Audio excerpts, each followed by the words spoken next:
Oke, pernah nggak sih kalian kepikiran pas lagi dengerin lagu, jangan-jangan playlist kita ini bisa nebak seberapa pinter kita? Nah, hari ini kita bakal bedah tuntas pertanyaan itu. Tapi bukan pakai kira-kira, melainkan pakai sains. Langsung aja deh kita masuk ke intinya. Ide kalau selera musik itu ada hubungannya sama IQ, itu udah jadi obrolan dari dulu banget. Tapi, ini beneran ada buktinya atau cuma sekedar stereotip aja? Ngaku deh, pasti pernah kan iseng mikir gini. Pas lagi asik dengerin lagu favorit, terus tiba-tiba nyeletuk dalam hati. Kira-kira orang jenius dengerin lagu kayak gini juga, gak ya? Nah, pertanyaan simpel ini ternyata jawabannya jauh lebih rumit, seru, dan jujur lebih mengejutkan dari yang kita bayangin. Kita semua tahu lah ya stereotip yang satu ini. Kalau ada orang dengerin musik klasik atau jazz, wah kesannya langsung intelek, berkelas, pokoknya jenius. Tapi sebaliknya, kalau dengerin heavy metal atau pop, capnya bisa beda jauh. Pertanyaannya, apa benar stereotip ini bisa dipegang? Atau cuma asumsi kuno aja? Oke, sebelum kita melangkah lebih jauh, ada satu mitos raksasa yang harus kita runtuhin dulu. Sesuatu yang mungkin udah mendarah daging di kepala banyak orang. Yep, kita akan bongkar habis-habisan soal efek Mozart yang legendaris itu. Pasti sering banget kan denger klaim ini? Katanya, kalau bayi sering-sering didengerin musiknya Mozart, pas gede, auto jadi jenius. Klaim ini tuh populer banget di tahun 90-an. Dan jujur, sampai sekarang pun masih banyak yang percaya. Nah, ini dia nih, biang kerok dari semua kesalahpahaman ini. Studi aslinya di tahun 1993 itu skalanya kecil banget, cuma 36 mahasiswa. Terus, peningkatan IQ-nya itu pun cuma sementara. Paling lama 10-15 menit habis itu hilang. Dan lagi, yang meningkat itu bukan kecerdasan umum, tapi cuma satu bagian kecil aja, kemampuan penalaran spasial. Jauh banget dari klaim bikin jadi jenius. Dan ini dia paku terakhir di peti mati mitos efek Mozart. Meta-analisis terbaru yang nge-review puluhan tahun penelitian, kesimpulannya tegas banget. Efek Mozart itu cuma mitos yang dibesar-besarkan oleh studi-studi yang lemah dan klaim tanpa dasar. Buktinya? Nggak ada. Jadi, apa dong yang sebenarnya terjadi? Nah, para ilmuwan nyebutnya enjoyment arousal effect.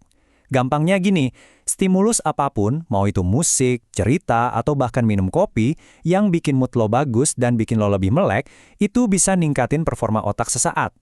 Kuncinya itu preferensi pribadi.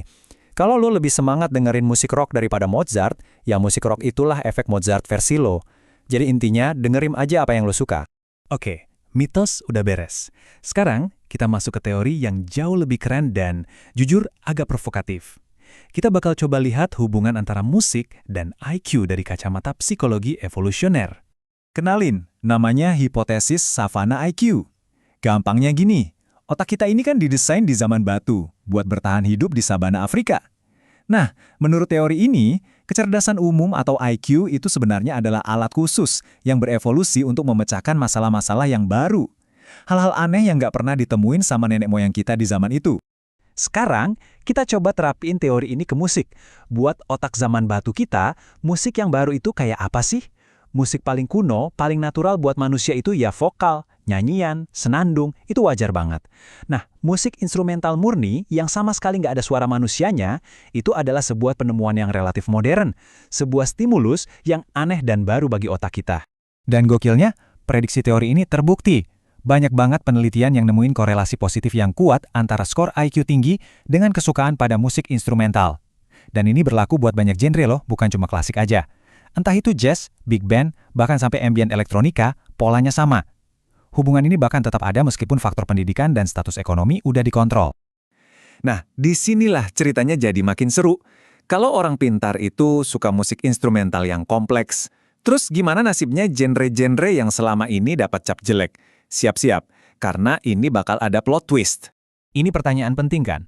Kalau teorinya soal kebaruan dan kompleksitas, masa sih musik heavy metal yang katanya berisik itu disukai orang cerdas? Bukannya itu musiknya para berandal menurut stereotip? Dan jawabannya? Sebuah studi besar dari University of Warwick terhadap siswa-siswa paling berbakat di Inggris, ini 5% teratas loh ya, menemukan kalau rock dan heavy metal adalah salah satu genre favorit mereka. Ini benar-benar ngejungkir balikin semua stereotip yang pernah kita dengar. Kok bisa gitu? Nah, ada 3 alasan utamanya. Pertama, jangan salah, banyak lagu metal itu punya struktur musik yang super kompleks, bahkan bisa menyaingi musik klasik. Kedua, musik ini jadi sarana katarsis alias pelampiasan. Buat anak-anak cerdas yang sering ngerasa tertekan, musik metal itu cara sehat buat ngelepasin stres. Dan ketiga, ini soal identitas. Liriknya seringkali tentang kritik sosial atau perasaan jadi orang luar, sesuatu yang sangat nyambung buat mereka. Sekarang kita pindah ke rap. Lihat deh tabel ini. Ini gila banget. Ada seorang data scientist yang analisis jumlah kosakata unik yang dipakai sama para rapper, terus dibandingin sama sastrawan legendaris. Hasilnya, rapper kayak Aesop Rock dan Wu-Tang Clan itu punya kosakata yang lebih kaya daripada William Shakespeare. Ini bukti nyata soal kerumitan verbal yang luar biasa di lirik mereka. Tapi, tunggu dulu. Kuncinya di sini. Gak semua musik rap itu sama. Ada perbedaan besar. Kesukaan sama hip-hop yang liris dan kompleks, kayak yang datanya kita lihat tadi, itu ternyata berkorelasi positif sama kecerdasan verbal.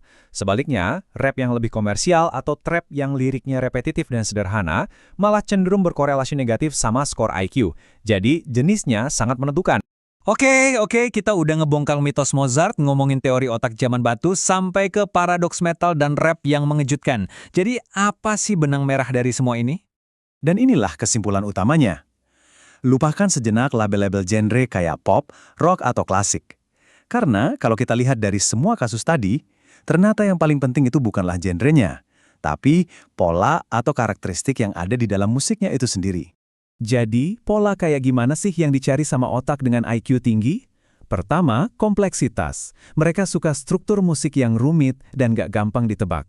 Kedua, kebaruan atau novelty. Contohnya kayak musik instrumental yang asing buat otak kita.